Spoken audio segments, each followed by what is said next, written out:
Hello বন্ধুরা, শুভ সকাল। Ruma and Mishtu blog চ্যানেলে তোমাদের সকলকে জানাই অনেক অনেক স্বাগত, অনেক ভালোবাসা। কেমন আছো তোমরা সবাই? আশা করছি যে যেখান থেকে আমার এই ব্লগটা দেখছো সবাই সুস্থ আছো, সবাই ভালো আছো। আমিও খুব ভালো আছি তোমাদের ভালোবাসা এবং আশীর্বাদে। তো চলো শুরু করছি আজকের একটা নতুন ব্লগ তোমাদেরকে সঙ্গে নিয়ে। তো চলো আমার পুরো ভিডিওটা তোমরা দেখতে থাকো। যদি ভালো লাগে লাইক, কমেন্ট, শেয়ার কিন্তু অবশ্যই করে দিও। আর যদি খুব খুব খুব তোমাদের পছন্দের হয় ভিডিওগুলো তাহলে কিন্তু চ্যানেলটা সাবস্ক্রাইব করে নিও। তাহলে যখনই আমি কোনো ভিডিও পোস্ট করব তখনই তোমরা নোটিফিকেশন আগে পেয়ে যাবে। তো সবাইকে বলছি পাশে থেকো আর আমার ভিডিওগুলো দেখো। আর ভালো লাগুক খারাপ লাগুক সেই কমেন্টটাই করে দিও। তো যাই হোক, তারপর দেখো সকালবেলায় সকাল সকাল চলে এসেছি আজকে ভিডিওটা শ্যুট করতে। তো এখন বাজে 6:30। তো এখন আমি মেয়ের জন্য খাবার দাবার রেডি করছি আর কি, স্কুল আছে। তো স্কুল ব্যাগে টিফিন জল ভরে দেবো, বই গুছিয়ে দিয়েছি। তো ব্যাগটাও রেডি করে ফেলেছি। তো এখন আমি টিফিনটা ভরছি। তো টিফিনে আজকে আমি একটু পাস্তা বানিয়ে দিলাম, তো পাস্তাটা নিয়ে যাবে। তো সেই জন্য দেখো পাস্তা রেডি করে ব্যাগে ভরে দিচ্ছি এখন। তো ব্যাগটাকেও জানো তো এই মানে কয়েকদিন হচ্ছে আগের ব্যাগটা ছিঁড়ে গেছিলো, তাই সেজন্য এই ব্যাগটাকে আবার কিনে এনে দেওয়া হলো। তো এখনও ও ঘুম থেকে ওঠেনি। তো ও ঘুম থেকে ওঠার আগে আমি এগুলো রেডি করে ফেলি। তো রেডি করে দিয়ে তারপর আমি ওকে ঘুম থেকে তোলাই, তারপর ওকে রেডি করি, ব্রাশ করে খাইয়ে তারপর জামা টামা পরিয়ে দিই আর কি। আর জামাগুলো ওখানে নিয়ে এসে রেডি করে ফেলেছি, নইলে একটা দিতে হয় আবার একটা ভুলে যায় আর কি, সেই জন্য আগাম থাকতে সব কিছু রেডি করে নিই ও ঘুম থেকে ওঠার আগে। উঠে একটু ঝামেলা করে আর কি, বাচ্চা তো কান্নাকাটি করে, যাব না কি তুমি দিয়ে এসো এরকম বলে। তো গাড়িতে যায় তো যেতে খুব একটা চায় না। তারপর দেখো জামা কাপড়গুলো ওকে মানে গাড়িতে তুলে দিয়ে এসে তারপর আমি জামা ছিল কতগুলো কাপড় ছিল সেটা মেলে নিলাম। মেলে নিয়ে তারপর ভাবছি দেখি গাছ, এখানে দেখো ঝোড়ের ভিতরে একটা গাছ হয়েছে, মানে নিজের থেকেই হয়েছে, গাছটা লাগানো নয়। তো কয়েকটা টমেটো ধরেছে, তো ভাবছি একটা পাকা টমেটো যদি পাওয়া যেত তুলে তরকারিতে দেওয়া হতো। তো দেখো টমেটোগুলো একটু লালচে হয়েছে কিন্তু পোকায় খেয়ে শেষ করে দিয়েছে। তো কী আর করা যাবে। আর এদিকে দেখো নতুন গাছে প্রথমবার আমের গুটি ধরেছে, তো আমগুলো বেশ বড় বড় হয়ে গেছে। তো যাই হোক, তারপর দেখো চলে এলাম, প্রথমবার গাছে আম। তো প্রথম কেমন হবে কি হবে জানি না। তো তারপর দেখো চলে এসেছি, দেখতেই পাচ্ছ গ্যাসের কাছে। তো এখন হচ্ছে বেগনি ভাজা করব। তো সেই জন্য দেখো বেসন গুঁড়িয়ে নিয়েছি, আর এদিকে বেগুন কেটে নিয়েছি, কেটে বেগুনটা নুন মাখিয়ে নিয়েছি। এবার আমি বেসনে চুবিয়ে তেলের উপর দিব আর কি। তো আমার মেয়ের আর কি পছন্দের বেগুনি, তো ডাল হলে আর কি বেগুনি ভাজা আর মানে পাঁপড় ভাজা এসব ভাজা কিছু ওকে দিতে হয়। তো সেই জন্য শাশুড়ি মা উনানে রান্না করছে, আর আমাকে বললো এগুলো গ্যাসে ভেজে নিতে। তো সেই জন্য দেখো আমি ভাজতে বসে গেলাম। তো আমি না এসব কাজগুলো খুব একটা ভালো পারি না, কেন বলো তো? আমি কোনো দিনও এসব করিনি বলতে, মানে আগেও কোনো দিনও করিনি আর বিয়ের পরেও করিনি। তো গত মানে 10 বছর হয়ে যাচ্ছে বিয়ে হয়েছে, কিন্তু আমি রান্নাবান্নাটা সেভাবে করি না। তো এই বছরে আমাকে রোজই রান্না করতে হচ্ছে, তো শাশুড়ি মায়ের হাতে ব্যথা সেই জন্য।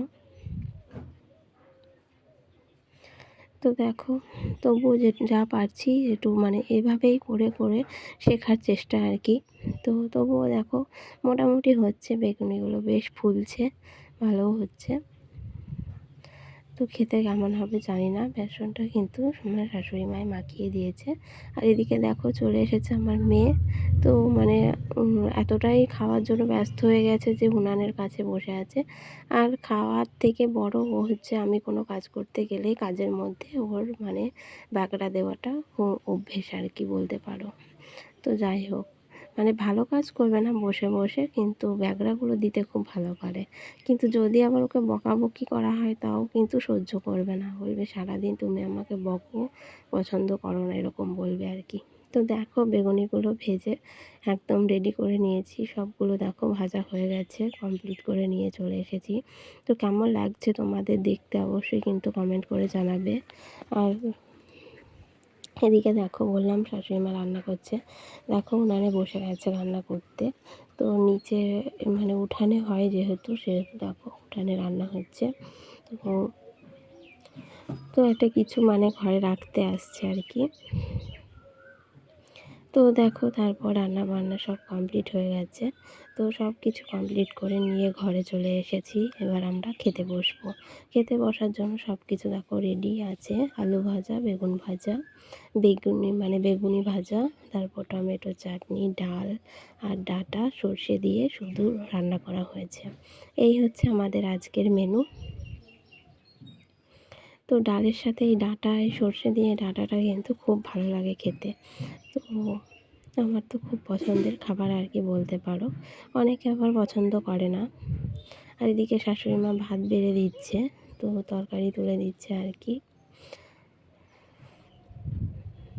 তো তারপর দেখো খাওয়া দাওয়া কমপ্লিট করে চলে এলাম আজকে। তো অনেক দিন পর, প্রায় মানে 2-3 মাস হয়ে যাবে। তো 2-3 মাস পর আমি ভাবছি আজকে একটু ফ্রিজটা একটু পরিষ্কার করি। মানে এতটাই নোংরা ধরে গেছে কি বলবো তোমাদের, মানে না দেখালে বিশ্বাস করতে পারবে না। তো ভিতরে কয়েকটা সবজি ছিল, সে কটা আমি বার করে নিচ্ছি। তো সবজি কটা বার করে রেখে দেবো। আর ফ্রিজটা কিন্তু আমি খুব সকালেই বন্ধ করে রেখেছিলাম, প্রায় 2-3 ঘন্টা হয়ে যাবে। তো আগে থেকে বন্ধ করে না রাখলে বরফ টরফগুলো থাকলে কিন্তু গলে না, আর ভিতরের জলটা কিন্তু মোছা যায় না, সেই জন্য।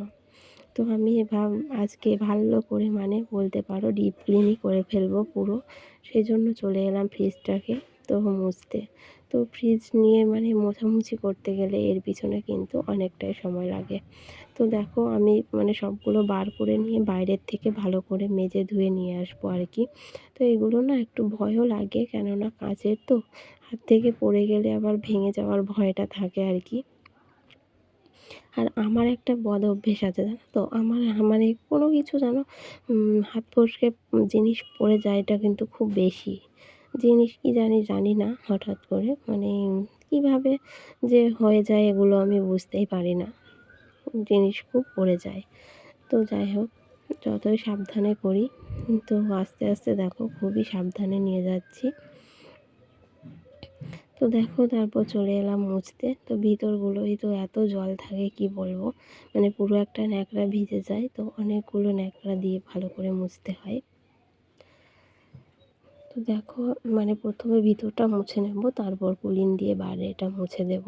আর তারপর ওদিকে পিছনে আবার জল জমেছে ফ্রিজের পিছনে, তো জলটাকেও ফেলবো আর কি। তো একটা ভিডিওর মধ্যে পুরো মানে ফ্রিজটার যতটুকু সময় লাগে সবটাই তোমাদের সঙ্গে শেয়ার করা তো সম্ভব না, কারণ অত সময় ধরে যদি ভিডিও করি তাহলে বলো একটা ভিডিওতে শুধু এইটাই দেখতে পাবে, আর কিছু পাবে না। আর তোমাদেরও বোরিং লাগবে, ভালো লাগবে না। তো সেই জন্য দেখো একটু স্পিডও করে দিতে হয়। তো যাই হোক বন্ধুরা, আমার ভিডিওগুলো তোমাদের কেমন লাগে কিন্তু অবশ্যই কমেন্ট করে জানাবে। তো আমি তো ডেলি ব্লগ দেওয়ার চেষ্টা করি, কিন্তু রোজ দিতে পারি না। তো সেই জন্য কোনো উন্নতিও নেই চ্যানেলটার, কী আর করবো, কিছু করার নেই। নিজের গাফিলতি আর কার ওপর দোষ দেবো, তো কারোর ওপর আর দোষ দিই না। তো নিজের ভাগ্যটাই আমার খারাপ, তো সেই জন্য আমি কোনো দিক থেকেই কিছু করতে পারি না।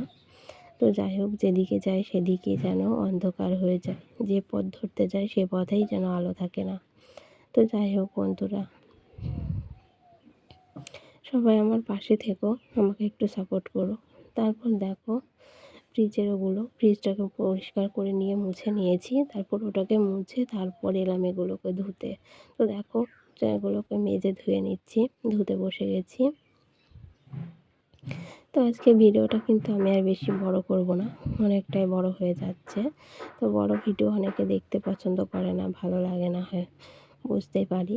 তো এতটা সময়ও মানুষের নেই, মানে আগেকার মানুষের যেমন সময় থাকতো, এখন কিন্তু অত সময় অত ধৈর্য কারোরই থাকে না। কেন থাকে না বলো তো, মানে মানুষের সবাই এখন নিজের যে যার কাজে ব্যস্ত, আর সবাই চায় নিজে কিছু করার, তো সবাই নিজে কিছু করার চেষ্টা করে। তো সেই জন্য মানে সবাই নিজের কাজটা নিয়েই বেশি গুরুত্ব দেয় আর কি। তো অন্যেরটার গুরুত্ব দেওয়া তো খুবই কম। মানে এই আমাদের ভিডিওগুলো হয়তো যারা আমাদের মতো কন্টেন্ট ক্রিয়েটার তারাই হয়তো ভিডিওগুলো দেখে, তাছাড়া মানে এমনি তোমার কোনো পাবলিক কিন্তু এগুলো দেখতে অতটা পছন্দ করে না। তো আমি ভুল বলছি না ঠিক বলছি কমেন্ট করে জানিও। তো সবাই এখনকার মানে রিলসটা বেশি পছন্দ করে আর কি। তো দেখতে মানে যেহেতু তাও কিন্তু বেশি মানে খারাপ নাচ, তারপর তুমি যদি মানে অভদ্রভাবে খারাপভাবে ভিডিও বানাও তো সেগুলো মানুষের বেশি পছন্দ হয়। আর তুমি যদি কোনো ভদ্রভাবে ভালোভাবে ভিডিও বানাও তো সেই ভিডিও কিন্তু মানুষের অত পছন্দ হয় না। তো বন্ধুরা, তোমার খারাপ মানে ভালো ভিডিওতে খারাপ কমেন্ট কিন্তু বেশি আসে। তো আজকের ভিডিওটা আর আমি বেশি বড় করব না, এখানেই শেষ করব। তো সবাই ভালো থেকো, সুস্থ থেকো। আর আমার ভিডিওটা কেমন লাগলো অবশ্যই কিন্তু কমেন্ট করে জানিও।